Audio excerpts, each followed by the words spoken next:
के रासायनिक गुण, अम्ल और क्षारों के रासायनिक गुण। अब धातु की अम्ल और क्षारों के साथ धातु जो होता है, धातु जानते हैं ना, एल्युमिनियम हो गया, कैल्शियम हो गया, मैग्नीशियम हो गया, यहाँ लिखा हुआ है देखिए, धातु में एल्युमिनियम हो गया, जिंक हो गया, कैल्शियम हो गया, मैग्नीशियम हो गया, सोडियम हो गया, मैग्नीशियम, कॉपर, आयरन और पोटेशियम आदि, देख रहे हैं ना, ये धातु में है। अब देखिए कार्बोनेट, कार्बोनेट को क्या बोलेंगे, CO3, कार्बोनेट को क्या बोलेंगे, CO3। अब कार्बोनेट के साथ कोई धातु जुड़ जाएगा, कार्बोनेट के साथ पहले कोई धातु जुड़ जाएगा तो धातु कार्बोनेट, जैसे यहाँ सोडियम जुड़ गया, सोडियम कार्बोनेट, यहाँ कैल्शियम जुड़ गया तो कैल्शियम कार्बोनेट, समझ रहे हैं ना। जैसे यहाँ जोड़ देंगे Na2 तो सोडियम कार्बोनेट, कभी यहाँ जोड़ दिए CO3 तो क्या आ जाएगा, कैल्शियम कार्बोनेट, Mg जोड़ दिए तो मैग्नीशियम कार्बोनेट, ठीक ना। अब देखिए, और कार्बोनेट समझ गए, जितना लिखा हुआ सब देखिए, sodium carbonate, calcium carbonate, magnesium carbonate और पोटेशियम कार्बोनेट, फेरिक, देख रहे ना, फेरिक कार्बोनेट, ठीक ना, क्या बोलेंगे इसको। अब देखिए जिंक कार्बोनेट, फिर क्या लिखा है, कॉपर कार्बोनेट, फिर लेड, Pb मतलब लेड कार्बोनेट, ठीक ना, सही तरह से कार्बोनेट हो गया। अब देखिए बाई कार्बोनेट क्या होता है, बाई कार्बोनेट कुछ नहीं है, उसमें जो बीच में हाइड्रोजन जोड़ देंगे, क्या कर देंगे बीच में हाइड्रोजन, जैसे धातु हाइड्रोजन कार्बोनेट, धातु हाइड्रोजन कार्बोनेट क्या बोलेंगे, उसी का नाम है धातु by carbonate. Sodium hydrogen carbonate, sodium hydrogen carbonate या फिर धातु बाई कार्बोनेट, क्या बोलेंगे, धातु,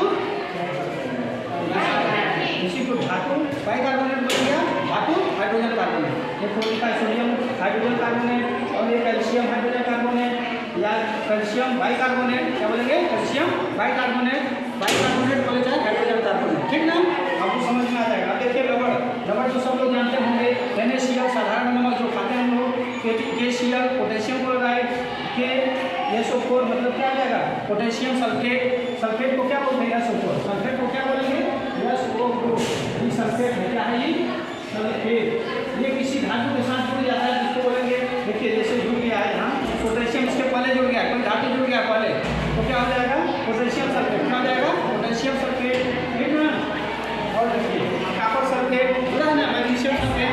अब देखिए अम्ल के साथ अभिक्रिया, अम्ल के साथ अभिक्रिया, कोई अम्ल जैसे होता है ना, अम्ल हाइड्रोक्लोरिक अम्ल, सल्फ्यूरिक अम्ल, एसिटिक अम्ल, नाइट्रिक अम्ल, और देखो क्षार होता है, sodium chloride, sodium hydroxide, potassium hydroxide, ammonium hydroxide, magnesium hydroxide और कैल्शियम हाइड्रोक्साइड, जो धातु है, क्षार है, क्या है, क्षार है, ये अम्ल है। अब देखिए अम्ल के साथ, किसके साथ, अम्ल के साथ कोई धातु मिल जाएगा, अम्ल के साथ कोई धातु मिल जाएगा तो क्या हो जाएगा, अम्ल HCl हाइड्रोक्लोरिक अम्ल के साथ जिंक धातु को मिला दिए, जिंक धातु को मिला दिए तो क्या बना, जिंक क्लोराइड, क्या बन गया, जिंक क्लोराइड। और H2 का मतलब होता है हाइड्रोजन गैस, कौन सा gas, hydrogen gas, hydrogen gas निकलेगा, हाइड्रोजन गैस। हम पूछेंगे, जब हम पूछेंगे कि अम्ल के साथ कोई धातु मिलता है तो क्या बनता है, तो रबड़ और हाइड्रोजन गैस, रबड़ और हाइड्रोजन गैस। कोई पूछेगा रबड़ प्राप्त करना है तो क्या करेंगे, तो हम अम्ल को धातु के साथ मिला देंगे तो रबड़ बन जाएगा, हाइड्रोजन गैस भी निकलेगा, बन जाएगा ना। अब देखिए ठीक उसी प्रकार से क्षारक के साथ अभिक्रिया करेंगे, इसके साथ क्षारक के साथ अभिक्रिया करेंगे तो क्षारक धातु के साथ क्या क्रिया करेगा, तो बनेगा रबड़ और हाइड्रोजन। देखिए सोडियम हाइड्रोक्साइड क्या है, सोडियम हाइड्रोक्साइड धातु है, जिंक क्या है, जिंक। देखिए सोडियम जिंक ऑक्साइड, क्या बोलेंगे, सोडियम जिंक ऑक्साइड। और क्या गैस, कौन सा गैस निकल रहा है, हाइड्रोजन गैस। हमने तो धातु लगाया, क्या लगाया, अम्ल, अम्ल के साथ धातु किए। अब हम क्षार के साथ, इसके साथ क्षार के साथ क्या करेंगे, क्षार के साथ, सॉरी यहाँ क्षार के साथ किए ना, क्षार के साथ किए तो क्या बना, CO2 दोनों बना, क्या बना, लवण और जल, लवण और जल दोनों के साथ, धातु और क्षारक के साथ लवण और जल बनता है। अब देखिए कार्बोनेट के साथ, किसके साथ, कार्बोनेट के साथ और बाई कार्बोनेट के साथ क्या बनता है, अम्ल को साथ धातु कार्बोनेट के साथ मिलाएंगे, अम्ल को धातु कार्बोनेट के साथ मिलाएंगे तो लवण, कार्बन डाइऑक्साइड और जल बनता है, क्या बनेगा, जल।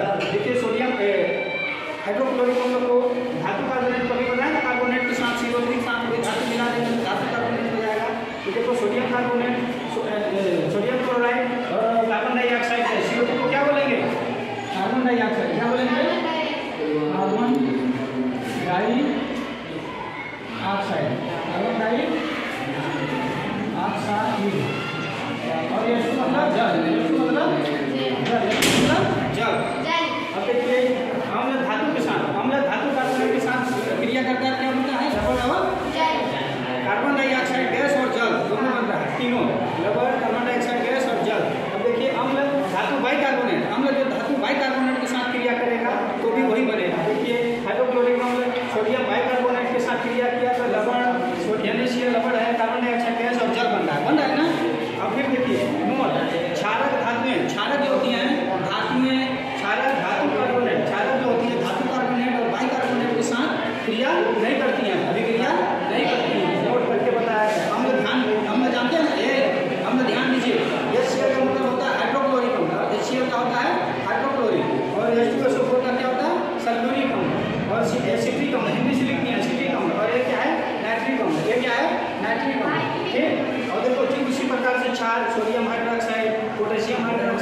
क्वेश्चन पूछेगा जब धातु को अम्ल के साथ कोई धातु मिलाते हैं, अम्ल के साथ कोई धातु मिलाते हैं तो कौन सा गैस बनता है? Hydrogen gas. और प्रश्न क्या होता है? लवण। अब ठीक उसी प्रकार से अम्ल के साथ धातु कार्बोनेट मिलाते हैं, अम्ल के साथ धातु कार्बोनेट मिलाते हैं तो क्या बनता है? क्या बनता है? अम्ल को धातु कार्बोनेट के साथ मिलाते हैं तो क्या बनता है? लवण और कार्बन डाइऑक्साइड गैस और जल। ठीक उसी प्रकार से अम्ल के साथ धातु बाइकार्बोनेट मिलाते हैं, धातु बाइकार्बोनेट मिलाते हैं तो क्या बनता है? लवण, कार्बन डाइऑक्साइड गैस और जल बनता है।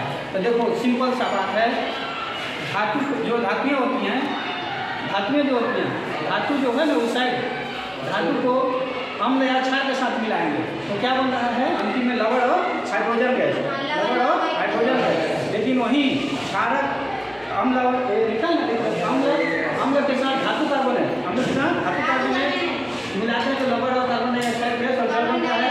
और अम्ल के साथ धातु बाइकार्बोनेट भी मिलाते हैं तो क्या बनता है? लवण और कार्बन डाइऑक्साइड गैस और जल बनता है, जल बनता है ना।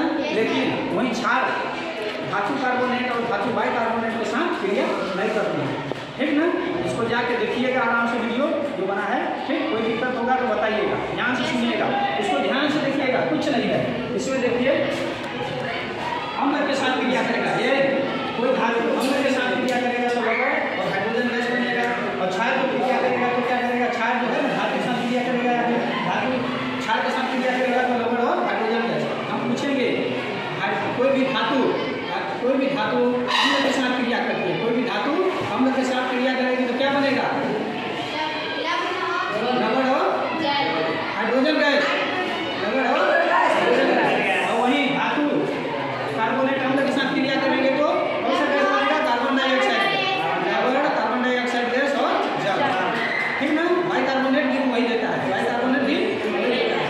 देखो ना, अम्ल धातु बाइकार्बोनेट, लवण और कार्बन डाइऑक्साइड गैस और जल दे रहा है ना।